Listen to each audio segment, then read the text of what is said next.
Oh man, it's literally like a few hours away from the finals, and we're doing our last little levels up for the team. Now, if you've been following along so far, you'd better have been rooting for my team to win.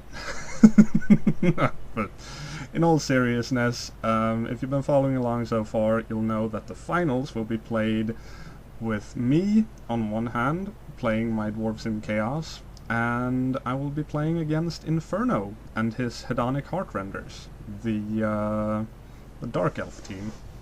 So, I also did not do a little update video for last time, because I believe it was, who was it? Like, Grand Smallkin, I believe, who leveled up? Yes. And I just got him sure hands because it's another hobgoblin. Like, what the fuck, game? Give my dwarves some love, please. It's too late now, though, so never mind. We have Furface the Impaler, who leveled up from last game's amazing touchdown. You did a good job, Furface. You did a good job. And we have Drun Bloodspill, who I believe was the MVP of that match, and is therefore entitled to another level. So, without further ado, let's have Drun Bloodspill here go up a level and see what he gets. Regular little old level up, which means I can have a general skill or a strength skill.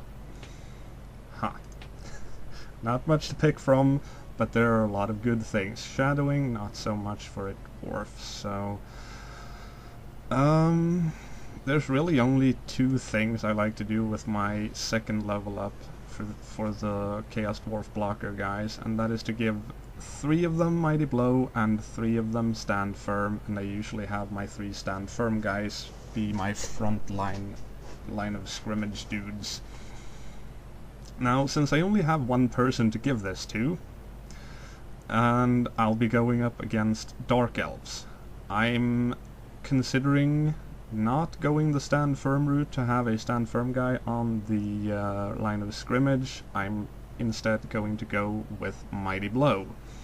It should help me pulverize Inferno's team just that little bit better, and give me the edge I need. Also, everyone gets stuff for their eyes on this team, apparently. Everyone's a superhero on the Chaos Dwarf team. Oh yeah.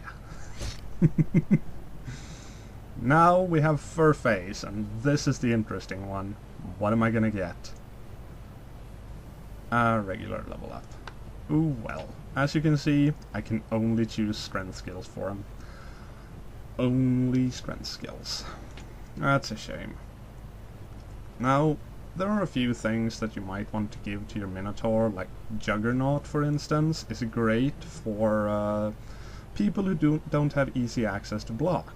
Since Juggernaut, if you get it both down, you can put that into a push result instead.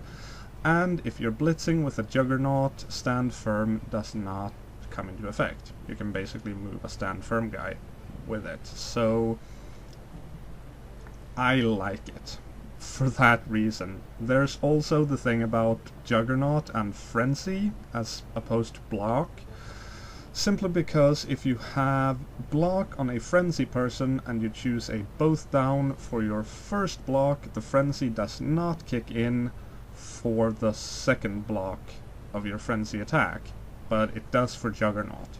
So if you have like a Minotaur, Juggernaut is great because, you know, you can push someone who has block even if you get a both down, and you get to do your second block roll for the Frenzy.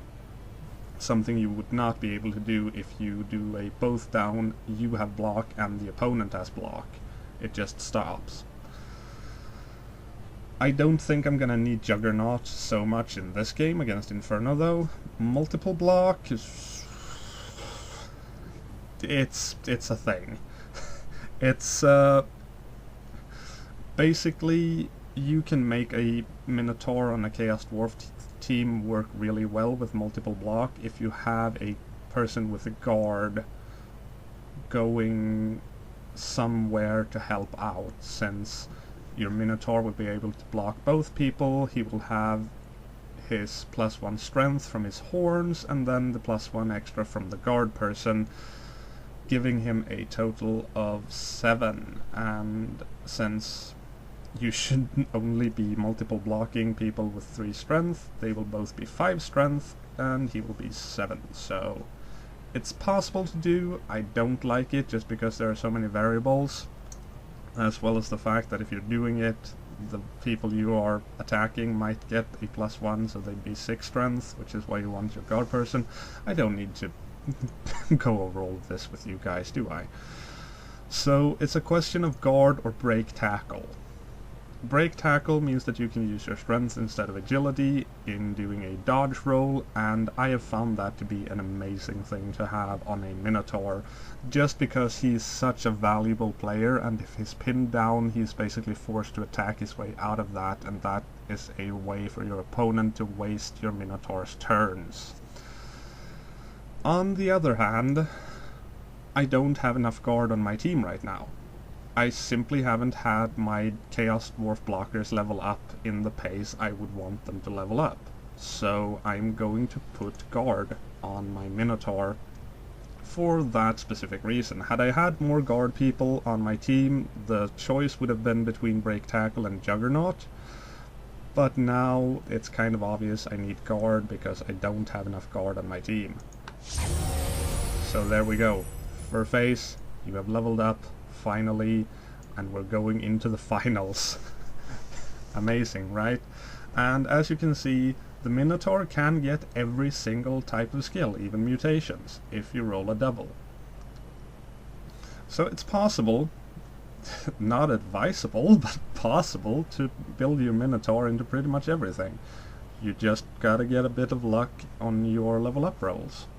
Strength you get on normal rolls, so you're gonna more than likely have a ton of strength skills on him, and if you get a double, I would advise getting Pro from the general skills or Claw from the mutation skills. That's how I like to build my Minotaurs anyway. But that will be it for levels up, and as you can see, my team value is at 1460. Now,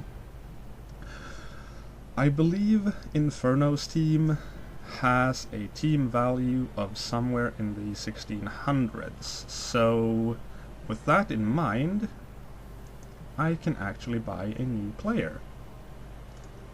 My second Bull Centaur, finally. And this is going to allow me to have 2 Bull Centaurs, 1 Minotaur, 6 Dwarf Blockers on the field at the same time.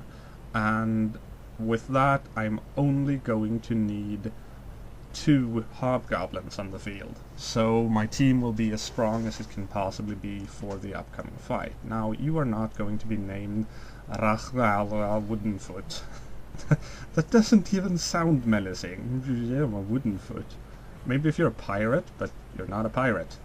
You're a Bull Centaur. There's a difference. No, we are going to call you...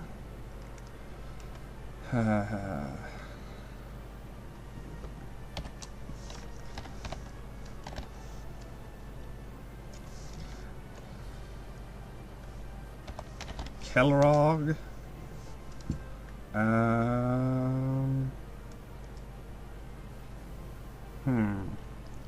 Last name.